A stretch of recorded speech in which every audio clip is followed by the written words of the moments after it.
Okay, I have never ever in my life been more excited to say, I was wrong.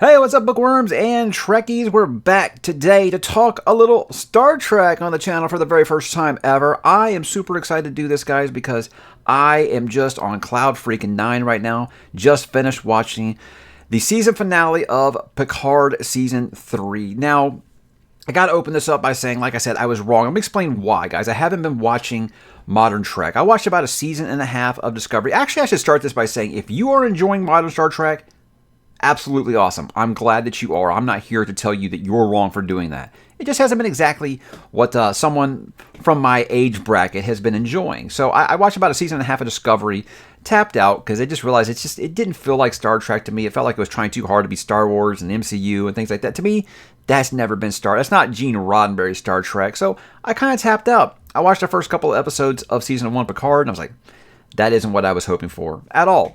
I thought it was just going to be another one of those instances where they just, tear down everything that I loved about something like you've seen in a lot of modern cinema. So I wasn't watching it. But guys, Picard Season 3 was something that a lot of people that I know that were big-time lovers of the Next Generation like me were saying, Mike, you got to pick it up. You got to check it out. Trust me, this is what you want. And the reason that I resisted, guys, was because everyone tells me that, like, Disney Plus Star Wars. Oh, I know you're not happy with what Star Wars been doing, but you got to check out this new series. This is exactly what you've been wanting. And I watched it and I'm like, it's lousy.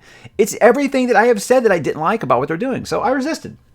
I said they needed to give me, just prove to me that this was the new normal, that they were going to be consistent with Star Trek again before I would go back. But finally, I said, you know what? I'm sick right now. I've got nothing to do. I'll go ahead and give this a try just because so many people that I trust, that I know love the same things I love about Star Trek, were just gushing about it.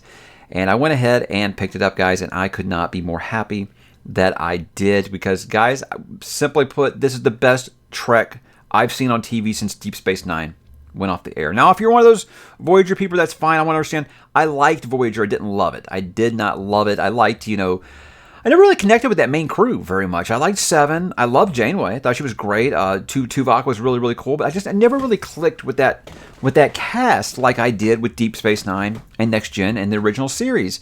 So that's why I always say that, with me, Deep Space Nine was where the show pretty much was the beginning of the end for me. Now, I want to say up front, this is going to be spoiler talk. Spoiler free. So spoiler talk is going to happen later. I'm going to get together with some other Trekkies, and we're going to talk about everything that happened this season. So you're safe if you haven't watched it yet. I should have opened up this with saying that. But I would say I was 9, guys, when Next Generation started, and that was in a post-Star Wars world. I was kind of looking for something to fill that void.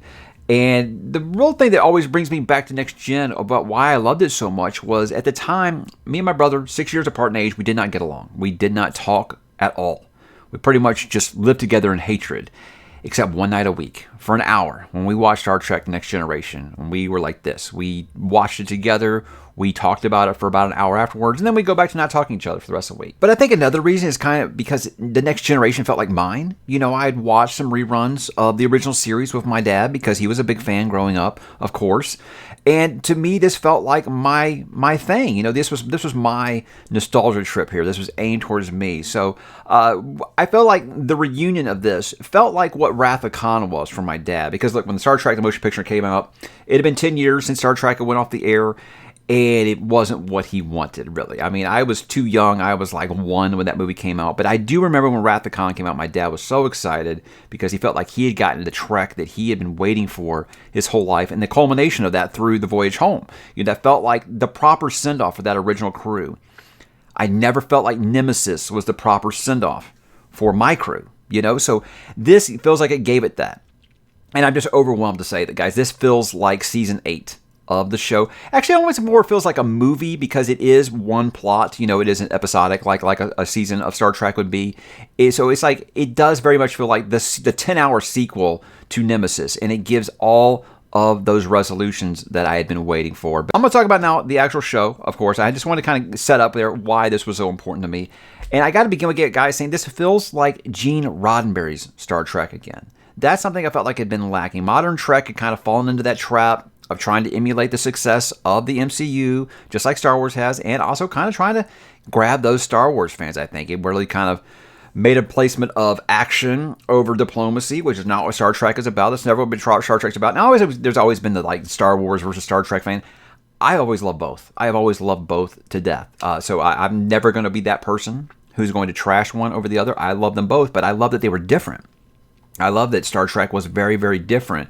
These were things that I loved about Star Trek. Chain of command, diplomatic resolution. Everyone's on the same team here. Utopian society. Those things to me were just so fresh and original, and I loved them. And that's kind of been my basis of like anything military ranked for the rest of my life. Something that I struggle with when I'm reading like modern fantasy and people aren't following chain of command. I can't stand that. It drives me nuts because I've been such a big Star Trek fan. This feels like it gets back to that. Immediately, it feels like classic Star Trek again. That's what's really been a struggle for me with Discovery. It's like, no one listens to Chain of Command at all. Everyone, look, Picard, Riker, they go rogue all the time. It does happen, and that's not what I'm trying to say here. I'm just saying that no one on that show listens to their superior officers. No one. All they do is they snap back, they cry, they throw fits, they do tantrums, and then what do you know? Hey, everything works out in the end. That just has never been Star Trek to me. And again, just like I said, making the priority of action over everything else really just kind of just took me away because it didn't feel like Star Trek. This gets those vibes back. But the biggest one, guys, treating legacy characters with love and realism. I think this kind of follows in that Cobra Kai formula where you can have your legacy characters be the main characters of your show and give them the care they deserve while also introducing the next generation on the next generation and not taking anything away from your legacy characters or not tearing them down to put a placement on your new characters like the Disney Star Wars sequels did. I don't feel like we did that at all with this. Now, look, I don't deny that the nostalgia is cranked to 11 on this. It is. It's through the roof. But it's believable in the way that it feels like this is where these characters would be at in their lives at this point. They've been through some stuff since Nemesis went away. It feels like some things have went on. We see where these characters are now, and they feel believable. This feels like where these characters could actually be at this time. And seeing them, each one of these cast members being brought back onto the show at different times, it's not forced. And that's what I love about it. It isn't just like, hey, we got to find a way to get all of them. They're all just going to be at Frontier Day, and there we'll just have them all just get there. That's what the lazy writing would be if they had made this a movie. It's just, okay, we're going to have Frontier Day, some shit's going to go down, they were all there, and they're going to say, hey, for one old time's sake, let's all get the band back together and go on one more mission. This has them in different places all over the solar system, all over the galaxy, and it eventually brings them together in a way that felt earned and not forced because it's just great, great writing. I love seeing each one of these reunions. Every single time, because you would have like 2 or 3 together, and then you have 2 over here, and then 2 more. Every single time some of those groups came together, the reunion felt special. And of course, it's because we already know and love these characters. But how you were kind of feeling as a viewer of being like, oh my God, I love this, seeing these characters that I love again. They love seeing each other again. It's special. It's something that just kind of just drives the emotions of the season. And guys, the emotions on this season, I can't even get into it. I'll talk about it more in a different little category here. But I think that I love that it doesn't ignore the new characters in lieu of the old cast members. It never takes the shine away from them. It lets them be the star. It understands that's who you've paid to see, and I feel like that's something that Star Wars dropped the ball with. They know you're here to see those classic characters, and they let them steal most of the show. I appreciate that. But it also develops these new characters. It doesn't make them unlikable. It doesn't make them, the smartest people in the room. It makes all the old characters look stupid. It's never anybody dressing anyone down. Like I said, with Star Trek, it feels like everyone's on the same team. Sure, there are things to learn. There's chain of command to obey. But we're all here for the same purpose. And I feel like it really does do that fine balance, like a Cobra Kai, with balancing the legacy characters with the new characters extremely, extremely well. But for this, guys, with me, character first person, great, great character arcs. Now, for the sake of talking about these new characters, I'm going to talk about one of the new characters as an example, Liam Shaw. Now, Liam Shaw is the captain of the USS Titan, where most of this show takes place. Modern Trek has kind of fallen in this trap of every single authority figure like this is just a dickhead and is non-redeemable, has no reason to be, is just not the way that you would feel about a regular Star Trek captain. Think about go back to Voyager, go back to Deep Space Nine, go back to the original series, and go back to Next Generation. we always argue about who the best captain is for a reason, because we grew to love those captains. With this, at first, with Shaw, I kind of felt like, oh no, here we go. We're going to do that same thing like they did on Discovery with Jason Isaac. I was like, I just don't want him to do this. They don't. Modern Trek has kind of fallen that, but what classic Trek always did was it would present a less than savory character and let them grow over the course of time, and they changed. And Shaw changes in this. He has a brilliant, brilliant arc, and I wanted to see more of him. That's how much I grew to like him. I wanted when you were having the big Avengers Assemble moment, I was like, Shaw's got to be here too. I wanted him to be part of that crew. So yeah, a great, great character writing in this. But of course, all of our 7 characters, 8, 9, 10, I guess you'd say about 10 main cast members here, all have small little arcs in this that are complete and feel very well rounded. And that's the joy of having this on TV instead of, a 2-hour movie. That's what's great about having 10 hours to develop this. It was just so well done. Callbacks and resolutions. Now, obviously, this is going to be something you're going to get a lot of when you're doing any kind of reunion episode or something like that. But these are things that fans have speculated on for years. Things that we've talked about for decades, things that have never had a real resolution or were kind of left open-ended, or you thought maybe they'd go back to it later and they just never did. For example, without spoiling anything, Ro Laren. Ro Laren is a character that's been very divisive amongst Trek fans. We've always kind of talked about what was her actual motivations, because it felt like some things were unanswered. It answers them in this. You get a resolution of that. That's something I would have never expected. Some characters to show back up on here, like Elizabeth Shelby, never would have expected that. And it's not forced. It's done so well, and it gives you all those answers. But there's things that Trek has always done with these characters, going back to the movies, is like, for example, we have always dealt with Picard's PTSD of his assimilation to Locutus of Borg. It does the will they, won't they, Picard and Beverly, Data versus Lore, all these things, all those things. What's happened with each of these characters and their families over the last 25 years. It touches on things where you would have like alternate timeline kind of episodes, or things like that when they were doing Trek. Like, for example, they talk about there's an alternate reality episode where Geordi's talking about his kids. You get to see those kids on the show here, and it's great. It's great. So it has those callbacks, but it felt like it's callbacks by someone who has done their research.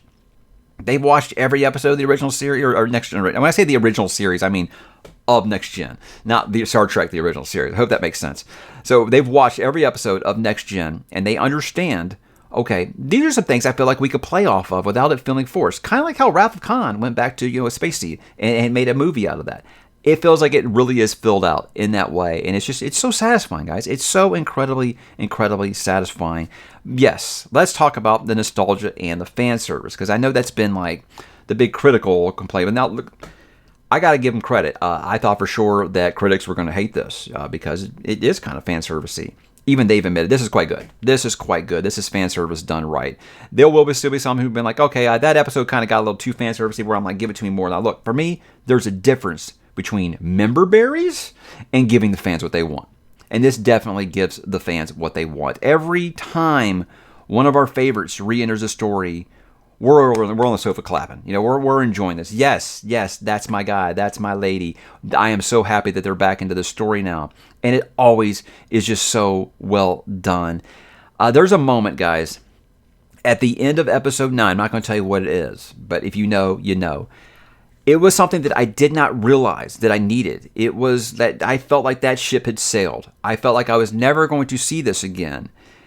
And I will not lie to you guys. I bawled. Like, I could not believe this is probably the hardest I've bawled since the ending of Toy Story 3. Okay? I mean, I could not believe how overwhelmed with emotion that I was. But it's because they absolutely hit a grand slam. You had all this culmination just rising and rising and rising over the season. And this is one of those, you want to talk about giving the fans what they want. This was that moment, and it was beautiful. And the soundtrack, I got to give credit to the soundtrack. It does such a great job of mixing those classic themes in with new music. It's absolutely stunning. I don't know the composer off the top of my head. One of the guys I'm going to talk to in the spoiler talk, Dustin, he's a soundtrack aficionado. He'll have more information on that for sure, and I'm sure we'll talk about that more. But it has like this moment, and it's playing some music from the Next Gen episode that it's so good, guys. It might have been a little bit of a cheat, sure, but it's so good. It's just exactly what I wanted. It just made me go back to these Star Wars sequels. I think about if I had got a moment just like that with Han and Leia and Lando and Chewie and R2 and 3PO. Yeah, if I had got that moment like you got right here in this episode, it would have been everything I could have ever dreamed it to be. And I know it's going to be hard to not go back between, the Star Wars sequels and this, because look, to me, I've said that the Star Wars sequels felt like a miss because you basically got the Beatles back together and then you made them go record solo albums. Big miss. That'd been like if they'd done this, they got this original cast back together and then they never let them share screen time together. This doesn't do that. And I also love that this wasn't scared to give us a happy ending. It really, really did just stick the landing in every way possible. That I talk about the emotions. I talk about how episode 9 made me bawl like a baby. Look, I'm not going to lie to you guys. Full disclosure, I think 6 or 7 out of the 10 episodes, I was misty-eyed. Because I was so happy. I felt like this was family again. I was getting to see these characters again. I felt what they were feeling for one another. And it's just perfectly paced in a way to where when you get those big, big payoff moments, you're going to be absolutely floored. It's just so good, guys. If you've watched Next Gen, this is perfect for you. You don't have to watch Picard Season 1 or 2 at all. You can start Picard Season 3, Episode 1, and it is all you've had to see is the Star Trek, The Next Generation, and the 4 movies. It would help if you've seen the 4 movies because they do make references to First Contact. They make references to First Contact, Generations, and Nemesis. They don't really talk about Insurrection, but as Star Trek fans, we don't really talk about Insurrection. But you don't have to, I don't think, to really enjoy this, because I know there are some people I know that didn't watch Next Gen when it was on, and they've enjoyed this. They enjoyed this show, so it's so special, guys. This truly is. I gotta thank Terry Matalas for doing this, because this is just something I never dreamed I would see. When Picard Season 1 started and I realized I'm never going to get my Next Gen reunion that I wanted, I realized it was never going to happen. So now that it's happened, and it was really, really good, it just gives me hope for the future, guys, that people will realize if you're going to go back to the well, you can do it right. You can do it without deconstructing, or for lack of a better phrase, taking a shit on your legacy characters. You don't have to just bring them back just to kill them off, to pass the torch. You don't have to do that. This show's set up. If they want to do a next generation, it's set up. It's set up that they can do that now. It really is. It's set up perfectly. They can not do that as well, but they could, and you can see, okay, they set it up quite well, and they did it without taking a dump on those legacy characters. And I feel like that's what a lot of these long awaited sequels have done, is they've spent the whole time either apologizing for their characters, or they've just deconstructed them, or they just brought them back just to kill them off. And who wants that? No one wants that. Who wanted the Luke Skywalker we got? Nobody wanted that. This doesn't do that, guys. This is exactly, if you were like me and you were super disappointed in the Star Wars sequels, and you like Star Trek as well, and you love The Next Generation, your heart will be full by the time that you end this. It is just a perfect resolution, and in my opinion, it's a send-off that these characters deserved, and I'm so happy that we did get to see it. If this gets released on any type of physical media, I will get it and happily put it with my complete series of The Next Generation and my complete movies of The Next Generation. I am so happy with this, guys. And I hope you guys are too. Like I said, look forward to that spoiler talk here pretty soon. We want to talk about it while it's fresh, but I'm just so happy, and I hope you guys are as well. Drop in the comments and let me know what you think. Try to keep this one spoiler-free and wait for the spoiler one if you really want to get into the nuts and bolts of what made the season work or not work for you. But just overall, let me know what you guys thought about the season. Are you happy you watched it? Have you not watched it yet? Did I just convince you to watch it? I hope that I did. Because I think you would really enjoy it, especially if you were a Next Gen diehard like myself. So thanks for watching, guys, and I'll talk to you there.